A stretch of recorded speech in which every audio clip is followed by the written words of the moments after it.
You're ready to start on your virtual museum, right? You have your images that will be your museum's artifacts selected and saved where you can easily access them.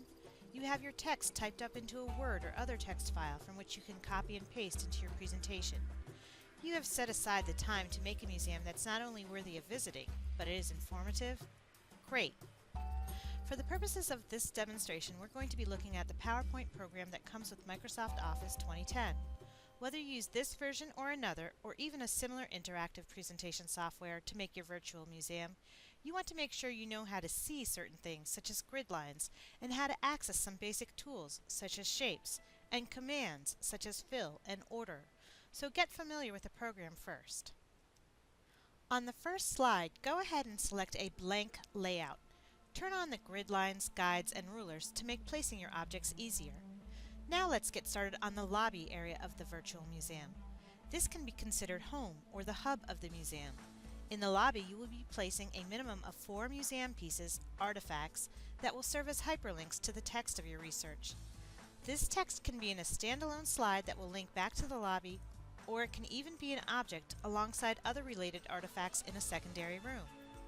Your lobby is an area that can be stepped into and will have 5 walls, a floor, and a ceiling.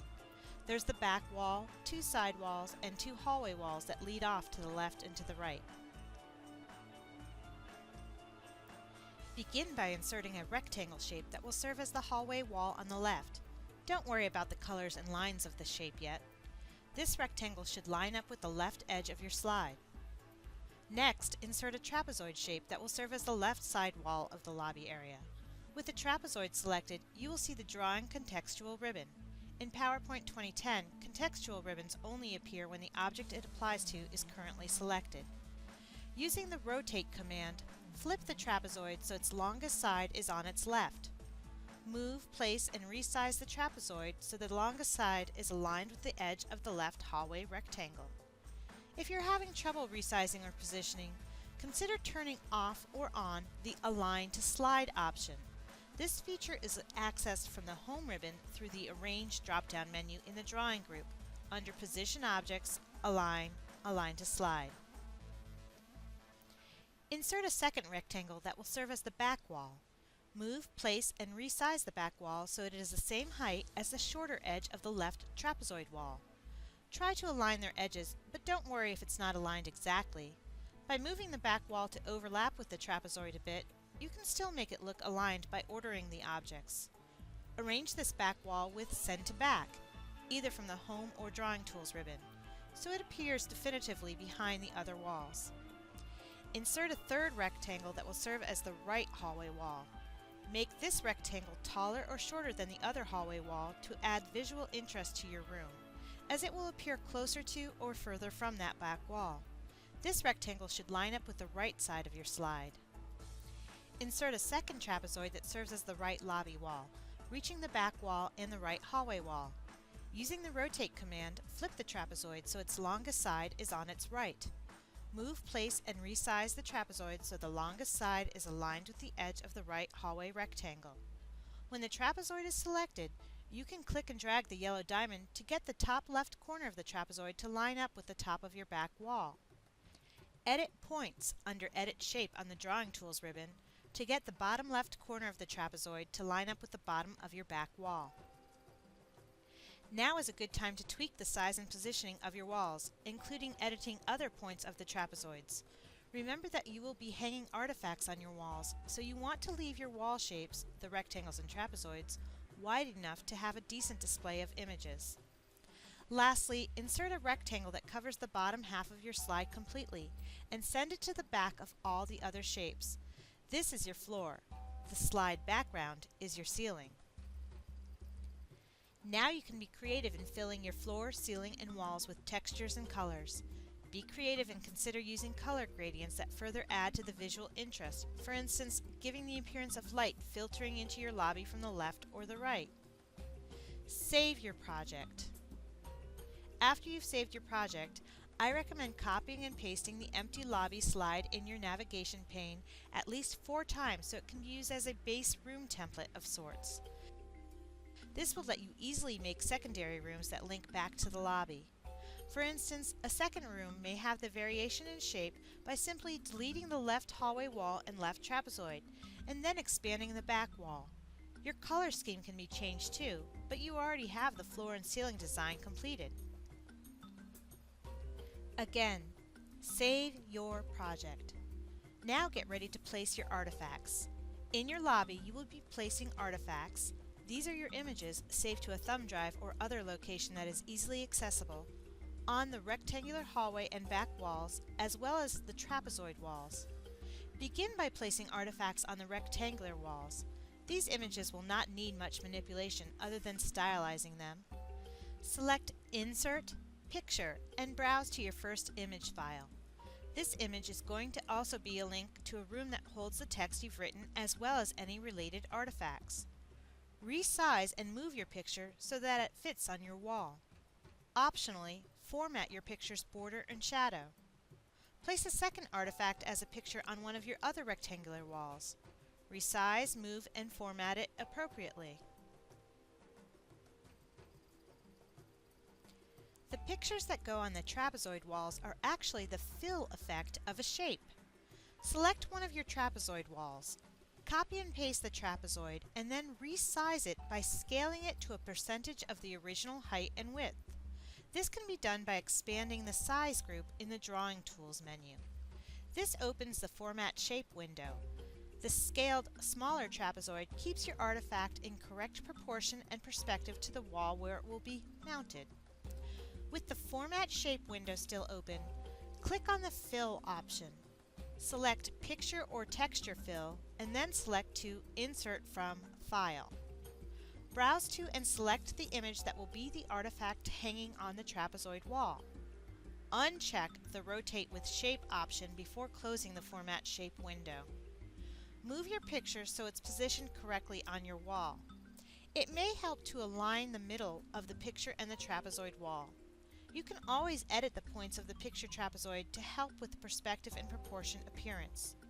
Optionally, format the picture's border and shadow. Repeat the steps for the second trapezoid wall's artifact.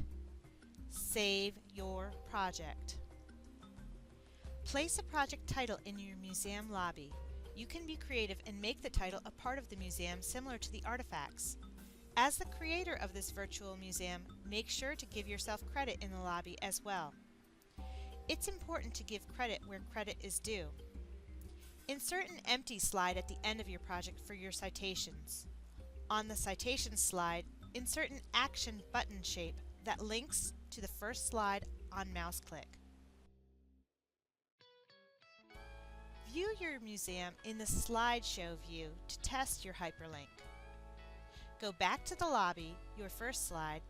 Next to each artifact that you place in your museum, insert a small text box that contains a sequential number. Make the text box a hyperlink to the citation slide for giving proper credit for your image source. View your museum in the slideshow view to test the hyperlink. Make a similar text box for each artifact in your museum. It's a good idea simply to create the first number text box and then insert hyperlink, select Place in this document, and then pointing to the citation slide. Then copy and paste the first numbered text box for each additional artifact citation, keeping the hyperlink but editing the actual number. Save your project. For each artifact in your museum lobby, you will have a separate room that presents the text of your research regarding that artifact. Remember to include proper citations throughout. This room can also display related artifacts, all of which must be properly cited in your project. Hopefully, you already created the slides for these secondary rooms by copying, pasting, and modifying the lobby slide before you inserted any artifact images in your lobby. Go to an empty room slide. Insert the text, including a topic header, that relates back to one of the artifacts in your lobby. This text box can be placed on a rectangular wall in one of your secondary room slides. If you need or want more room for your text, you can insert a new empty slide that is simply text. Link to this new text-only slide from the Artifacts room using an action button. Similarly, make sure to insert an action button on the text-only slide that links back to the artifacts room. Optionally, place other related artifacts in this secondary room. Make certain to put in a number that links to the Citations slide for each artifact. Insert an action button shape on this room slide that links back to the first slide, the lobby, on mouse click. You can copy and paste the action button from your Citations slide onto each of the other slides, except, of course, for the first lobby slide.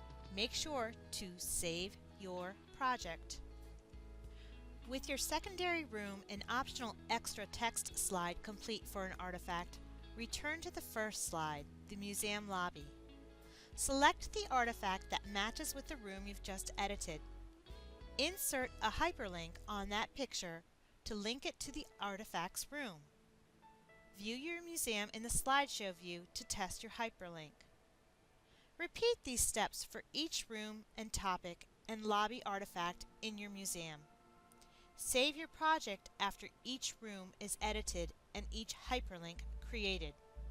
Feel free to add people or other clip art to your museum to add interest if you'd like, but make sure not to distract from the information you've researched and artifacts you've selected for display. After you have inserted all images in your project, select any image. The Picture Tools ribbon should appear. Select Compress Pictures. This will reduce your file's size. Uncheck Apply only to this picture. The other defaults should be fine. Click OK. Save your project. Congratulations! Your PowerPoint project of the Virtual Museum is ready to be shared.